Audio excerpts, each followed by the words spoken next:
In a quiet farming town in California's Central Valley, where the summer sun stretches endlessly across dry fields, lived a small-scale farmer named Daniel Rivera. Daniel didn't own hundreds of acres. He didn't have corporate contracts. He didn't have shiny machines or a big farming crew. He had 3 acres of orange trees, a weathered barn, and a tractor so old it coughed to life every morning before sunrise. To most people, it didn't look like much, but to Daniel, it was everything. Daniel hadn't bought the land, he inherited it. His father had planted the first orange tree decades earlier, when water was plentiful and hope was simple. Daniel grew up running between the rows, climbing branches, picking oranges straight from the tree. Back then, the orchard smelled like sunshine and citrus. Now, it smelled like dust, but Daniel never complained. Every morning at 4 a.m., before the sky even softened into gray, he stepped outside with a cup of black coffee and walked the rows. He touched the bark of each tree like greeting an old friend. Inside the small farmhouse, his 10-year-old daughter Emma watched him from the kitchen window. She knew her father carried more than buckets of water. He carried worry. That year, California faced one of the worst droughts in decades. Reservoirs dropped, rivers thinned, farmers met at diners and shook their heads. Large commercial farms nearby began cutting down their orchards. Some sold their land. Others moved to the city. It's not worth it anymore, people said. Water prices soared. Crops failed. Daniel refused to leave. One evening, as they sat at the small wooden dinner table, Emma asked quietly, "Dad, what happens if the trees die?" Daniel paused. He looked toward the window where the orchard stood under the fading sunset. "As long as even one tree is alive," he said gently, "we're not giving up." Without enough irrigation, Daniel began hauling water manually, bucket after bucket, row after row. His hands blistered, his shoulders ached, his back stiffened. Neighbors drove by and shook their heads. "3 acres won't save you," one man muttered. Daniel didn't argue. He just kept watering. Because to him, those trees weren't inventory. They were history.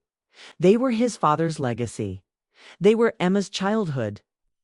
At school, Emma noticed something. Her classmates talked about vacations, new phones, shopping trips.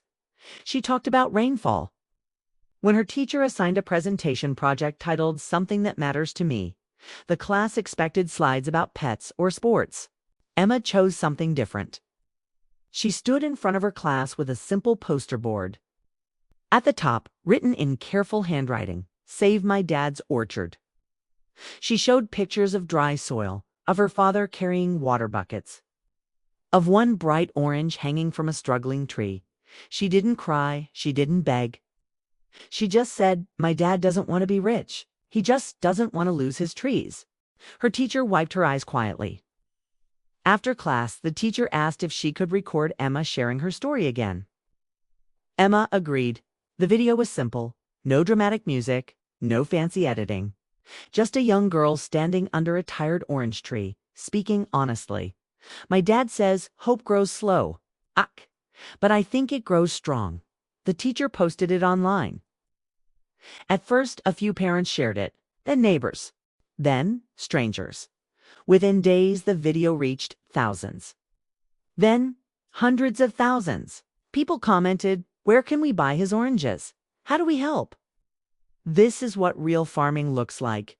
Local news stations called Ocean didn't understand how social media worked. But he understood one thing. People were listening. One afternoon, while Daniel was repairing a broken irrigation pipe, his old flip phone rang. It was a regional grocery chain buyer. "We saw the video," the woman said. "Do you have oranges available for purchase?" Daniel hesitated. "Well, yes, but it's a small crop." "That's okay," she replied. "We want all of them." Daniel thought he misheard her. "All of them?" "Yes, sir. And if quality is good, we'd like to discuss next season too." He stood silent in the field, staring at the trees he had nearly lost. For the first time in months, he allowed himself to breathe. That season, trucks rolled up to his tiny orchard. Emma watched from the porch as workers carefully loaded crates of bright oranges. Her father wasn't rushing. He wasn't panicking. He wasn't calculating survival. He was smiling. A deep, quiet smile, the kind that comes from relief. Daniel placed a small sign at the entrance of the orchard. Hope grows here. And on every box shipped out, he added a handwritten stamp from a small farm with a big heart. The drought didn't disappear overnight. Hard work didn't stop.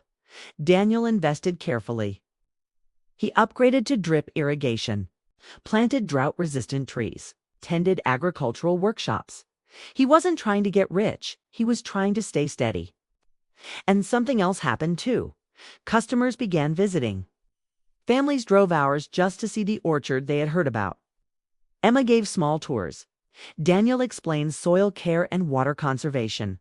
The orchard became more than a farm. It became a story people believed in. One evening, nearly a year later, Emma walked with her father through a newly planted section of trees. The leaves were small, the trunks thin, but they were alive. "Dad," she said softly, "remember when everyone said 3 acres wasn't enough?" Daniel smiled. 3 acres is plenty, he replied, if you plant hope with it. They stood together as the California sun dipped low over the horizon, casting golden light over rows of orange trees that refused to give up. And for the first time in a long time, the orchard didn't look small. It looked strong. Sometimes success isn't about size. It isn't about being the biggest farm, the richest company, or the loudest voice. Sometimes it's about refusing to walk away when things get hard. Because even the smallest piece of land can grow the strongest kind of hope.